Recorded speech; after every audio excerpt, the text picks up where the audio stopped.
live in Athens, Georgia, which is a very Caucasian place. And as an organizer and as a Black artist, I felt or have been feeling very much like ignored and kind of like passed aside when art opportunities come up, and the topics and the venues in which these things are happening, I don't really relate to. I don't really want to participate in. And I also found that a lot of the times when people wanted me to participate in things, they wanted it to be about my trauma, or they wanted it to be about my pain or something like that. Um, and I decided after 2020, I just wasn't doing that anymore. So I've been looking for more opportunities to showcase my art that's centered around my joy and how joyful I feel about being queer and how joyful I feel about being Black, and reminding people that like that's a part of revolution, to be in a world that criminalizes like your very existence just to be happy go lucky and just to make art and share all the beautiful things that you make is such an act of resistance. And the topic of the show, all the other artists that were involved, like I knew that this is something that I had to participate in. And I'm so like, even just meeting and talking to you guys like briefly now, like I'm like so honored to be in such a like esteemed, like thoughtful group. So yeah, this is why I wanted to be in this exhibition. I recall resistance being kind of the main theme, and I was already working with something in that topic. I just got really obsessed with that phrase, like, my existence is resistance. Like, I was just like really obsessed with it. I was like writing it all over and like trying to figure out, you know, what that kind of really meant to me. Because it just didn't feel like enough. Something about it didn't feel very finished to me. So through kind of working through that and making art through that, for me, it felt finished to, you know, put an extra line to it. So instead of just being my existence is resistance, the second line would be my pleasure is persistence. So if, you know, just being queer and Black and like just existing in that is an act of resistance, what would like persisting in that, like continuously being more than that, thriving in that would look like? So that's it. You know, other Black queer people and seeing all their different arts and whatnot, I'm in. No questions asked, no hesitations, you know. Because I know for me, I live in Greenville, South Carolina, and you know, as Bo said, I mean, it's real white down here. It's real white. I mean, nothing wrong with that, but you know, it's just there's not a lot of representation as far as, you know, when it comes to people in our community. Um, and as I was told, there's a big artistic renaissance thing happening down here. So in whatever shape or form that may take, I definitely want to be a part of it again, especially if it involves people of color and also other queer people. Because I don't personally get to see a lot of that here back home. So again, I knew I had to jump on the chance to, you know, see all of y'all art and speak with all of y'all. So, you know, yeah, that's me. Definitely representation of all of us is like so important. For me anyway, it's very similar. I feel like the art scene in Tampa is diverse, but whenever it comes to me entering art shows, like lately especially, I was telling some folks that like in another meeting that I had just entered an art show recently, and they had said they wanted like diversity and inclusivity and everything like that, but they still didn't accept me, and I gave them that. So it was pretty upsetting. And when I had gotten accepted to this show, like I was just so like filled with like great gratitude, and just it felt so great to be a part of something that I'm so passionate about, my community. And I was like, this is what it's supposed to feel like this is what it feels like to be included. So yeah, definitely representation and inclusion is a huge thing for me.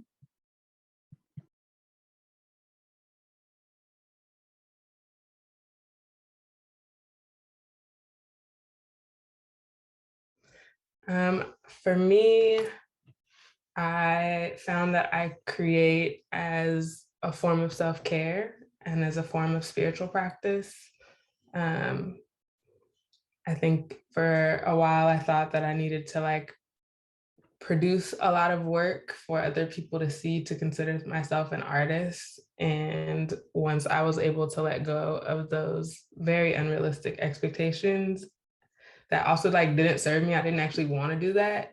I found myself like creating more out of joy and out of like survival.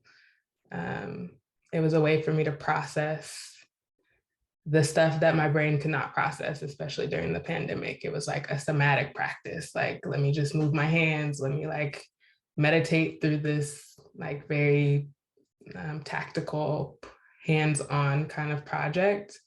And I felt like it helped me process things and like discover things about myself that I know that overanalyzing or like analytically thinking about something would not be able to do for me.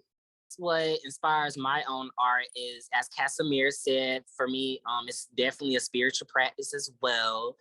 I cannot get any way around it without talking about my spirituality, what lays in my heart, my soul, my spirit, all of that, you know what I'm saying? So personally, I think there are two kinds of artists.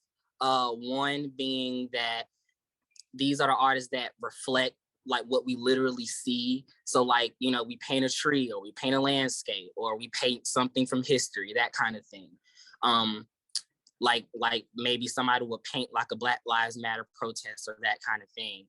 And then the other is, which I like to claim myself to be, to take the intangible things from this headspace right here and to bring it out and to manifest it. Because I personally, I feel like we can get so much more out of that. Because I feel like with art, a lot of people, they want to see your heart, they want to see your soul, they want to see your spirit and all of that. They want to see your humanness, you know, and how you live life and things of that nature. Because it's interesting, you know. And I think a lot of times that's why it's so hard for us artists to be vulnerable with our own work, because we put so much of ourselves into it. I feel like a lot of us can agree with that. So yeah, I mean, that's definitely what I would say inspires me, and especially other people's lives, and reflecting my own life, my dreams, my nightmares, and things like that. It's also very difficult for me to express things I'm feeling like verbally. So definitely art for me anyways, like telling my truths in ways that I can't really do in words. I feel like we all have things to say, but especially, you know, like from my personal experience of like trauma and things like that, it's not easy to say things that people don't want to hear.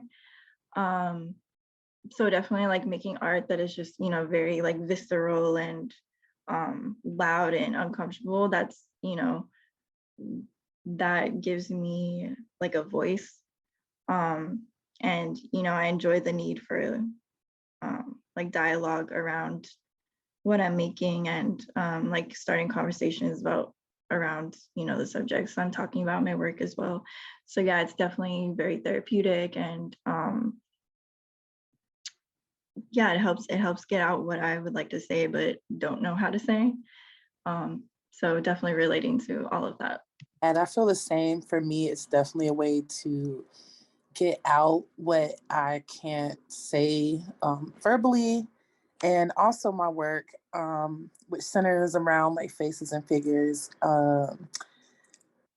is really motivated to just like show other people that their bodies are okay, especially being a larger person who didn't really see a lot of like fat people and you know, other people that just aren't deemed aesthetically beautiful by normal societies, you know, ways of thinking, to just show them reflections of themselves, to show them that, you know, they are art and they deserve to be seen as such.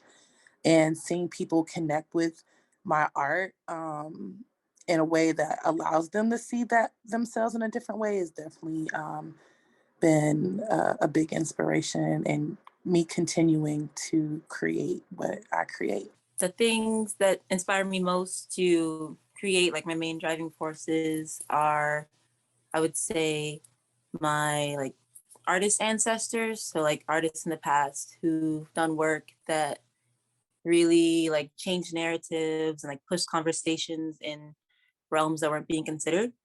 Um, so like I think of people like Basquiat, and Emory Douglas of like the Black Panther Party, and artists of Afri Cobra, and just like the long history of Black artists creating work that challenged like the status quo and like what we are talking about as a nation. And like that's my main driving force to like creating artwork that pushes us beyond what we are imagining.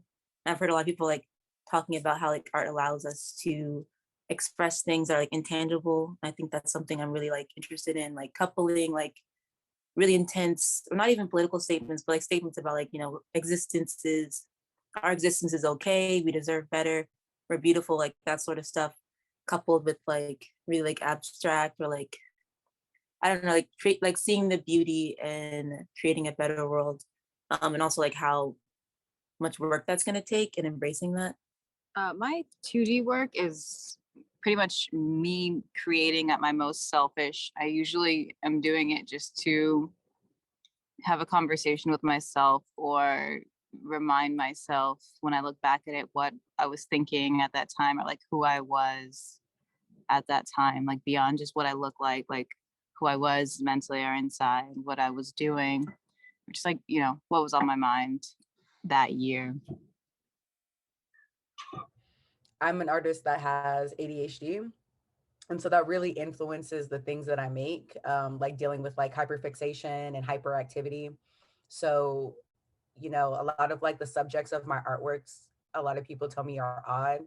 I have like a 7-part sumo series on my Instagram that I'm really proud of. And that anytime I try to explain it to somebody, they just look confused. Like, why did you do that? And it's like, that's just, somebody just mentioned about it being selfish. And I was like, well, I have a story to tell and I want to express this visually. And it made me happy. So I did it. And so, yeah, so like having those experiences and just, again, just operating and enjoying, I'm just going to do whatever I want to do. Yeah. And that's why I make what I make.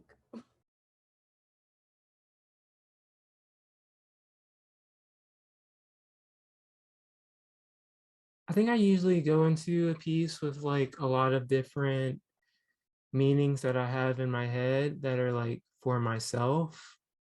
But in terms of like what I want other people to get from it, I think it's a little more generic. And I feel like I want there to be sort of a fluidity with that. And overall, I feel like just a general sense of hope and something like idea that something is better is possible. I think like a lot of my work is about imagining different worlds where a lot of the systemic issues we face don't exist. So yeah, I think that pretty much sums it up. For my particular piece that I submitted for the show, I just simply wanted to create a dialogue or create a visual representation for everyone that's a part of the community. That's why I titled my work Garden of Solidarity, because I believe that everyone needs to be showcased. Everyone needs to feel included, because everyone is always growing. And I just wanted to create a piece that for everyone, it doesn't matter who they are, that can look at and find themselves in the piece regarding of what, how they identify, what their pronouns are. I just wanted to create a piece that could represent everybody, including anyone who has felt like they didn't have a voice in the community because they were probably judged for being disabled. So that's another thing that you'll see in my piece. I feel like my artwork is an extension of my work as a spiritual healer. And so when I create work, they're like small spells, or like reminders, or like messages from the ancestors. They might be the pickup that you need today, or the reminder that you need tomorrow. And so for me, I feel like they're like tarot cards is how you interpret them. And so, however the message of my work comes to you, that's what you need, and that's the intention of them. Is for for them to give you what you need in that moment. I totally agree with that. People say all the time that once art is out there, it's up to the viewer to interpret it how they will. So I fully agree. I usually don't have much of a message with my art. It's more so me trying to put myself out there as much as I can and hope that, like, you know, it resonates with somebody else, or that on some level the person seeing it you know, might feel like me or how I felt at some point. Just kind of like seeking a distant connection. I may never even talk to that person, but we connected in that moment because, you know, they saw me, I saw them. But with this one in particular, I feel like I do have a bit of a message, and it's just that I want queer people and Black people to seek pleasure unabashedly, like consistently all the time, and not just like, don't be ashamed of it at all. Like, I feel like it's our purpose for being here is to, like, you know, be pleasured and to give pleasure and just to enjoy being alive. So I hope I hope that comes across, because I can see it being a little dark sometimes. But I do have to go. It's been really lovely talking with everybody, and I'll put my Instagram in the chat. But everything everyone said is really nice so far and very diverse. And I love seeing queer people of color coming from like all different kinds of places and having all different kind of things to say. So it's been lovely. I think that is the question that I've been sitting with for a while, is like, what am I trying to say? And someone recently asked me the question, or flipped the question back onto me, of like, what am I not saying?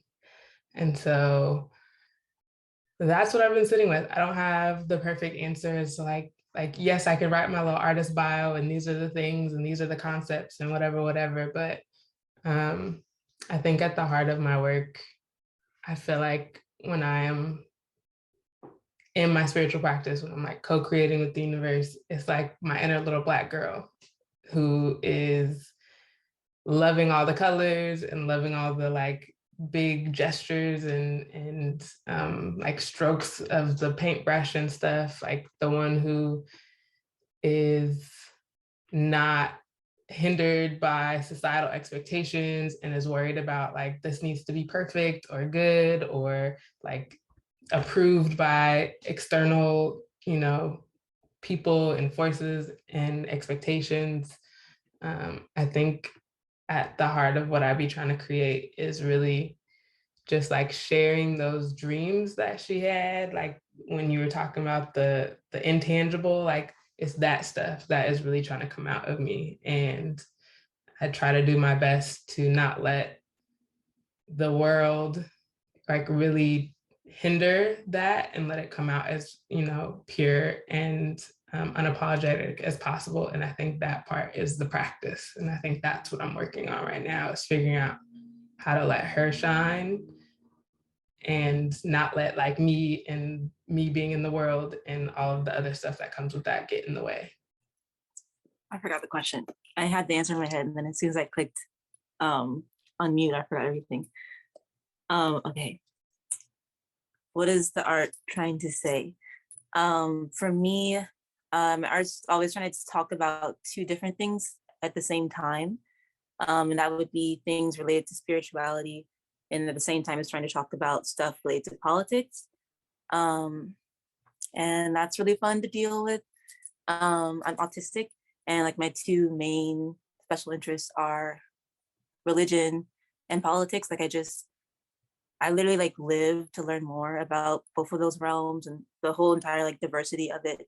And then like synthesizing like the truths from what I'm learning into my work is sort of like what wakes me up every morning. Like that's what I get excited to do. So yeah, I think my work is just basically dealing with like how my own spirituality and how spirituality in general can like motivate people to advocate for like meaningful change. And I think like my favorite examples of that would be like Malcolm X. Like he's like a really, really inspiring figure for me. But like if you look at like the root of why he did everything he did, it was because he felt like God put him on the earth to sort of help people face things in the world that were like being ignored, and face them like head on and like without sugarcoating. And that's something I try and do with my art. Like I'm Jewish, and there's this Jewish phrase called Tika Malone, which is the idea that it's a part of our spiritual like practice to try and like repair the world. So I like try and do that with my art, like just like seeing all the things I wish could be addressed, and then like drawing attention to that in my work. And that just feels like my spiritual practice too. So I say with my own art, at the very heart of it, is definitely about touching your soul, your mind, your body, and your spirit, all of that. Because I definitely, when people look at my art or, you know, experience it, I want you to have a spiritual experience with it. You know, I want to tap into that immortal being that we all have within us. So, I mean, that's really the main message, because bottom line with any art is supposed to create conversations so that we as the artists and, you know, our audience, we can relate from each other, and we can see what goes on in each other's lives, and how much we relate from each other, and how many differences we may have. And I believe that's a good thing. Because again, art is all about conversation, and sometimes having these hard conversations.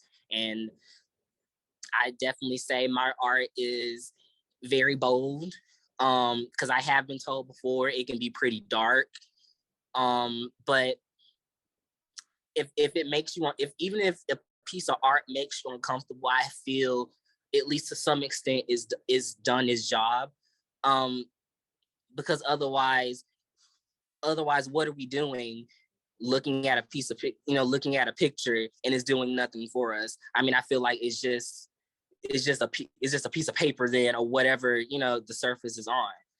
So yeah, I like to believe my art is a spiritual experience, and I feel that all art should be. So again, at the heart of it, that's my message for other people to have said experience. So yeah.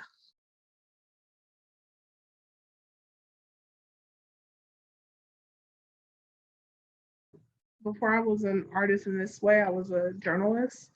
And the best advice, or not the best comment someone had made, because I was so frustrated about working in a very white environment and them not connecting with my words.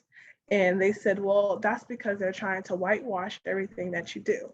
And so my advice for others is don't compare it to what's popular, or don't compare it to what sells, because more than likely it's for the white gaze. And to just stick to what's in your heart, and what your spirit is leading you to create. Don't make it for the massa, just make it for yourself. Yeah, I'm going to also follow what Demetria said as well. The best advice I can give, because something that I've learned what helps me and is my strongest suit is just to be authentic to who you are and how you create. Because that's going to lead you to your succession that's meant for you, the success that's meant for you. And that's always the best thing to believe in creating. It's just to stay authentic. Yeah, so for me, I wrote notes for this, and I wrote literally do you only, because like exactly, like it's very easy to get in that pattern of making work or doing things because you're not seeing what you're making being made, or like your ideas being talked about. But that's okay, like that's perfect. So like keep doing it, because we all have something to say. Like we all have our own experiences and our own, you know, values and life stories, and we all deserve to have that space to share it with everyone else. So yeah, exactly, like whatever is in you, especially for queer Black artists, like we need to put that out and worry about how we feel about it more so than what other people, especially like white viewers, feel about it. Because yeah, we're the ones that like have to live with our own experiences, and I try really not to focus on what other people say or think about my art, because that's not for you, it's me, you know. So yeah, definitely agreeing with everything said. The advice that I would give is to use your canvas as your space of exploration. Like nobody can draw boundaries, nobody can draw lines, nobody can add to your piece. And if there's any kind of uncertainty or like whatever you are trying to do in terms of exploring your own self and identity, like your canvas is your safe space, your canvas is your altar, like find you through your art and then decide whether or not you want to share that with the world. I have found that much more useful and helpful for me, as opposed to trying to figure out who I am in relation to a world that does not value our existence. I think another thing to add to that is to always be thinking about the platforms that we get put on, and like think about the intent of those type of spaces, because there are people out there that will tokenize us and twist our message into something that we don't believe in. So just like be critical of that kind of thing. I wrote some notes for this one too. And I wrote like a bunch of different things, but number one, I would say when you're trying to develop your craft, but also like navigate your identity, it's important to surround yourself with like people, media, music, books, movies, food, etc., landscapes that inspire you and put you in like a creative state of mind.